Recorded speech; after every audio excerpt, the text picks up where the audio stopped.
നമ്മുടെ ബാലൻസ്, നമ്മുടെ കേരളത്തിന്റെ ബാലൻസ് നിലനിർത്തിയത് എന്താണ്? കമ്മ്യൂണിസ്റ്റ് പാർട്ടി കൃത്യമായി നിന്നു, കോൺഗ്രസ് കൃത്യമായി നിന്നു, ലീഗ് അവരുടെ കൂടെ നിന്നു. അങ്ങനെ വന്നപ്പോൾ ഒരു സാമൂഹിക ഘടന രൂപപ്പെട്ടു വർഗീയതക്കെതിരെ.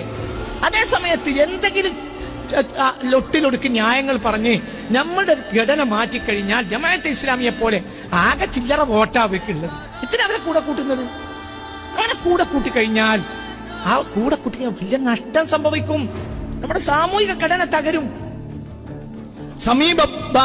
എന്ത് വർഗീയവാദികൾക്ക് സാധുക്കളായ ഹിന്ദുക്കളെയും ക്രിസ്ത്യാനികളെയും പറഞ്ഞ് പറ്റിച്ച് വർഗീയതയിലേക്ക് ചേർക്കാൻ ഇതൊരു കാരണമാകും, ഇതൊരു ടൂളാവും. അത് നിങ്ങൾ എന്താ മനസ്സിലാക്കാത്തത്? അവരെന്ത് പറഞ്ഞാൽ ആരാ? അതും ജമാഅത്തിനെ അറിയാത്തവരാരാ?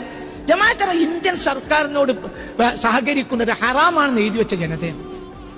അവരെ നമ്മുടെ സാമൂഹിക ഘടനയിൽ നമ്മൾ ഒരുമിച്ച് കൂട്ടിയാൽ വർഗീയത വളരും. ഈ നിലക്ക് മുന്നോട്ട് പോയാൽ വളരെ സമീപമായൊരു ഭാവിയിൽ കേരളം വർഗീയവാദികൾ ഭരിക്കും. നമ്മൾ ജനാധിപത്യ വിശ്വാസികൾ യോജിച്ച് നിൽക്കണം.